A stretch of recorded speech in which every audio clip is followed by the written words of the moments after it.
तो इस विज्ञापन के बारे में हम आपको बताते हैं कि इसमें क्या-क्या खोजा गया है और कैसे इसको फॉर्म फिल कीजिएगा। तो आइए देखते हैं।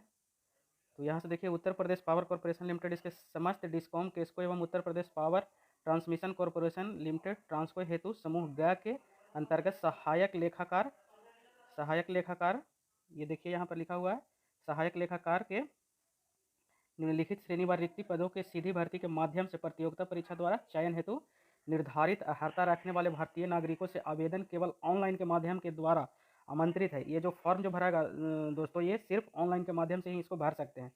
व्यक्तिगत रूप से अगर दीजिएगा तो इसको स्वीकार नहीं किया जाएगा। तो चलिए इसको देखते हैं, जो इसका रिक्तियाँ का जो विवरण है उसको देखते हैं। तो यहाँ देख सकते हैं आप कि पद नाम में सहायक लेखाकार है और अनारक्षित श्रेणी का 79 सीट है और आर्थिक रूप से कमजोर ईडब्ल्यूएस जिसको बोला जाता है 18 सीट है और अन्य पिछड़ा वर्ग श्रेणी नॉन क्रीमी लेयर का 47 सीट है और अनुसूचित अनुसूचित जनजाति श्रेणी का 37 सीट है और अनुसूचित जनजाति श्रेणी का 5 सीट है। तो इसको आवेदन देख सकते हैं कि इसमें आवेदन करने वाले अभ्यर्थियों के पास क्या क्या चीज़ होना चाहिए। तो इसमें आवेदन करने वाले अभ्यर्थियों के पास आधार कार्ड अथवा विद्यमान फोटो युक्त पहचान पत्र का होना अनिवार्य है दोस्तों। जैसे कोई भी एक अगर आधार कार्ड नहीं है तो एक फोटो युक्त पहचान पत्र होना अनिवार्य है। उपरोक्त पदों का आरक्षण का लाभ केवल उत्तर प्रदेश राज्य के मूल निवासियों को ही अनुमान होगा। जो आरक्षण नियम है उसका, वो सिर्फ उत्तर प्रदेश को ही, जो उत्तर प्रदेश के लोग हैं उन्हीं को ही ये मतलब आरक्षण जो रोस्टर रहेगा वो मिलेगा। विज्ञापित पद पर आवेदकों की संख्या अधिक होने की स्थिति में ऑनलाइन परीक्षा सीबीटी एक से अधिक पालियों दिवसों में कराई जाएगी। अगर इसमें ज़्यादा मात्रा में अगर फॉर्म भराता है तो इसको सीबीटी का एग्ज़ाम एक पाली से बढ़ाकर 2 पाली में भी किया जा सकता है दोस्तों। और ये केंद्र राज्य सरकार या किसी अन्य विभाग की सेवा से निष्कासित व्यक्ति उपरोक्त पदों हेतु अर्ह नहीं होंगे। और जो इसका जो वेतन, जैसे अगर आपको हो गया इसमें, तो इसका जो वेतन रहेगा दोस्तों, ये उत्तर प्रदेश सरकार की जो वेतन है उसके अनुसार लेवल 5 में 29,800 से जो बेसिक आपका स्टार्ट होगा दोस्तों, और उसका जो लास्ट बेसिक होगा 94,300। तो ये तो दे दिया इसको दोस्तों, लेकिन ये जो है टाइम टू टाइम ये बढ़ते जाता है। एवं अन्य भत्ते उत्तर प्रदेश पावर कॉर्पोरेशन लिमिटेड में लागू नियमानुसार देय होगा दोस्तों। ये तो 29,800 आपका बेसिक हो जाएगा और जो वो विभाग का जो उसमें जो नियम है उसमें जो डीए हो गया, एचआरए हो गया, ये सब आपको मिला के वेतन दिया जाएगा दोस्तों। और इसका जब ये देखिए अनिवार्य शैक्षणिक एवं अन्य अर्हता क्या है इसका, तो आवेदन के समय अभ्यर्थियों के पास निम्न अर्हता का पूर्ण धारता होना आवश्यक है दोस्तों। जैसे सहायक लेखाकार, उसी को इंग्लिश में असिस्टेंट अकाउंटेंट बोला जाता है, किसी मान्यता प्राप्त विश्वविद्यालय, डीमी विश्वविद्यालय, केंद्र अथवा राज्य सरकार के एक द्वारा स्थापित से वाणिज्य में स्नातक डिग्री होना जरूरी है दोस्तों। जैसे उसको बीकॉम भी बोला जाता है दोस्तों। और इसका जो आयु जो होगा 1/7/2022 को न्यूनतम 21 वर्ष एवं अधिकतम 40 वर्ष होना चाहिए दोस्तों। इससे अधिक नहीं होना चाहिए जनरल कैटेगरी को। और जो जैसे और उससे अलग जैसे जो कैटेगरी में है उनको जो छूट मिलता है वो छूट मिलेगा दोस्तों। तो चलिए इसका आप देखते हैं चयन प्रक्रिया क्या है दोस्तों। तो चयन प्रक्रिया में अभ्यर्थी द्वारा ऑनलाइन आवेदन पत्र में उपलब्ध कराई गई सूचना के आधार पर लिखित परीक्षा सीबीटी के अस्थायी रूप से प्रोविजनली सम्मिलित किया जाएगा। अभ्यर्थियों को मात्र लिखित परीक्षा सीबीटी में सम्मिलित होने से अर्हता अथवा चयन के अधिकार प्राप्त नहीं हो जाएगी। चयन लिखित परीक्षा के आधार पर किया जाएगा। तो लिखित परीक्षा सीबीटी होगा जो 2 भाग में होगा दोस्तों। तो पहला भाग में जो है इसका प्रथम भाग की लिखित परीक्षा सीबीटी में डीओ DOE-ACC के ओ स्तर का कंप्यूटर ज्ञान से संबंधित एक प्रश्न पत्र होगा जिसमें 50 प्रश्न होंगे। प्रत्येक प्रश्न 1 अंक का होगा, अर्थात यह परीक्षा अधिकतम 50 अंकों की होगी। प्रत्येक गलत उत्तर के लिए एक मतलब 4 गलती अगर कीजिएगा दोस्तों तो एक अंक आपको सही में से काट लिया जाएगा। कंप्यूटर ज्ञान की प्रथम भाग की परीक्षा में कम से कम 50% अंक प्राप्त करना अनिवार्य होगा, अन्यथा की स्थिति में संबंधित अभ्यर्थी को आहार ना मानते हुए उसकी लिखित परीक्षा सीबीटी के द्वितीय भाग का मूल्यांकन नहीं किया जाएगा दोस्तों। अगर इसमें आप अथी नहीं होते हैं, पास नहीं होते हैं, तो उसको दूसरा जो परीक्षा होगा उसमें नहीं दिया जाएगा द्वितीय भाग में। तो द्वितीय भाग की लिखित परीक्षा सीबीटी का पाठ्यक्रम सिलेबस निम्नवत होगा। ये जैसे ये जो आपको पूछा जाएगा दोस्तों सीबीटी 2 में, तो जनरल इंग्लिश रहेगा या जनरल हिंदी रहेगा, दोनों में से फर्स्ट में। फिर अर्थमेटिक रहेगा, accountancy, auditing and income tax conforming to the graduation standards, मतलब जो ग्रेजुएशन लेवल का जो रहेगा, ये अकाउंटेंसी हो गया, ऑडिटिंग हो गया, इनकम टैक्स से रिलेटेड जो भी रहेगा उससे पूछा जाएगा।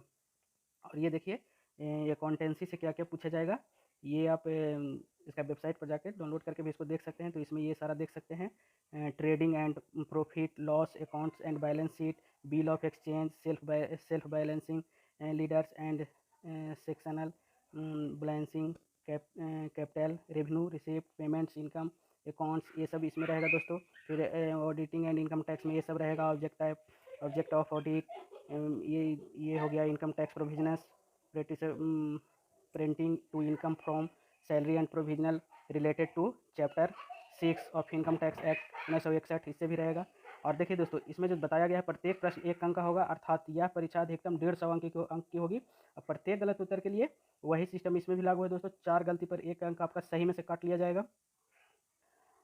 तो ये सब देख लीजिएगा। इसे परीक्षा स्थान, तो परीक्षा यथासंभव लखनऊ, मेरठ, आगरा एवं वाराणसी शहरों में होगी। अभ्यर्थियों की संख्या के आधार पर अथवा विशेष परिस्थितियों में परीक्षा को स्थान बदला अथवा घटाया बढ़ाया जा सकता है। अर्हता एवं अन्य प्रमाण पत्रों की प्रस्तुतिकरण,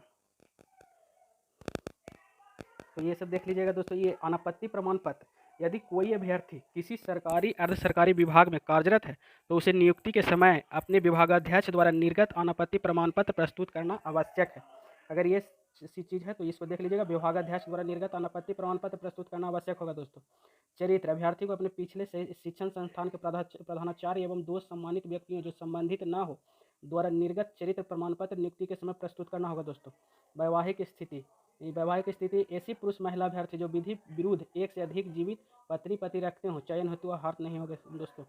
शारीरिक स्वास्थ्य प्रमाण पत्र, अभ्यर्थी को प्रतियोगिता परीक्षा के आधार पर सेवा में नियुक्ति हेतु योग्य पाए जाने पर मुख्य चिकित्सा अधिकारी द्वारा निर्गत शारीरिक स्वास्थ्य प्रमाण पत्र नियुक्ति के समय प्रस्तुत करना होगा दोस्तों। अगर आपको चयन हो जाता है तो जब ज्वाइनिंग करने जाइएगा तो उस टाइम स्वास्थ्य प्रमाण पत्र देना होगा जरूरी दोस्तों। आवेदन शुल्क देख लीजिए इसमें क्या है जो, तो उत्तर प्रदेश के अनुसूचित जाति एवं अनुसूचित जनजाति के श्रेणी के अभ्यर्थियों को 826 प्रति आवेदन जीएसटी सहित। अनारक्षित श्रेणी हेतु उत्तर प्रदेश आर्थिक रूप से कमजोर वर्ग, ईडब्ल्यूएस समान पिछड़ा वर्ग, नॉन क्रीमी लेयर के अभ्यर्थियों हेतु 1180 प्रति आवेदन जीएसटी सहित। उत्तर प्रदेश के विकलांग अभ्यर्थियों हेतु केवल प्रक्रमण शुल्क 12 प्रति आवेदन जीएसटी सहित। तो ये रहा दोस्तों। फिर प्रवेश पत्र, आपको लिखित परीक्षा सीबीटी हेतु प्रवेश पत्र अभ्यर्थियों के द्वारा वेबसाइट www.uppcl.org से डाउनलोड करना होगा तथा इसकी सूचना आवेदन पत्र में दिए गए रजिस्टर्ड मोबाइल नंबर पर SMS रजिस्टर्ड ईमेल द्वारा कर सकते हैं दोस्तों। अन्य विशेष सूचना ये सब यही है दोस्तों। और यहाँ पर देखिए महत्वपूर्ण तिथि जो इसका है दोस्तों, ऑनलाइन भरने का फॉर्म। तो ऑनलाइन आवेदन पत्र पूर्ण करने की तिथि जो है दोस्तों वो 8/11/2022 से 28/11/2022 तक है दोस्तों। और जो इसका पेमेंट शुल्क जो है net banking, credit card, debit card इत्यादि द्वारा आवेदन शुल्क जमा करने की जो तिथि है दोस्तों वो भी 8/11/2022 से 28/11/2022 तक है। और स्टेट बैंक ऑफ इंडिया के चालान द्वारा आवेदन शुल्क जमा करना चाहते हैं तो चालान डाउनलोड करने की अंतिम तिथि 28/11/2022 है दोस्तों। और उसका जो पेमेंट करने की जो है दोस्तों वो 8/11/2022 से 30/11/2022 तक है दोस्तों। और ऑनलाइन सीबीटी परीक्षा की संभावित अवधि जनवरी 2023 में हो सकता है दोस्तों, जनवरी 2023 तक संभावित रखा गया है दोस्तों। तो इस वैकेंसी में यही है दोस्तों। और इसको जब आप फॉर्म ऑनलाइन करना चाहिएगा तो इसका इसी साइट पर जाकर आप कर सकते हैं www.uppcl.org से, या सरकारी रिजल्ट पर भी जाकर क्रोम ब्राउज़र में जाकर सरकारी रिजल्ट पर से भी ऑनलाइन कर सकते हैं दोस्तों। तो इस वीडियो में यही था। और अगला वीडियो में ये बताएंगे दोस्तों कि इसको किस तरह से इस फॉर्म को भरा जाएगा। तो इसे अगर आप सब्सक्राइब नहीं किए हुए हैं हमारे चैनल को तो आप RG टेक चैनल को लाइव एंड सब्सक्राइब कर लीजिए, ताकि अगला जो वीडियो इसका जो डाले फॉर्म भरने का वो आप लोग तक जल्द से जल्द पहुंच सके। थैंक यू दोस्तों।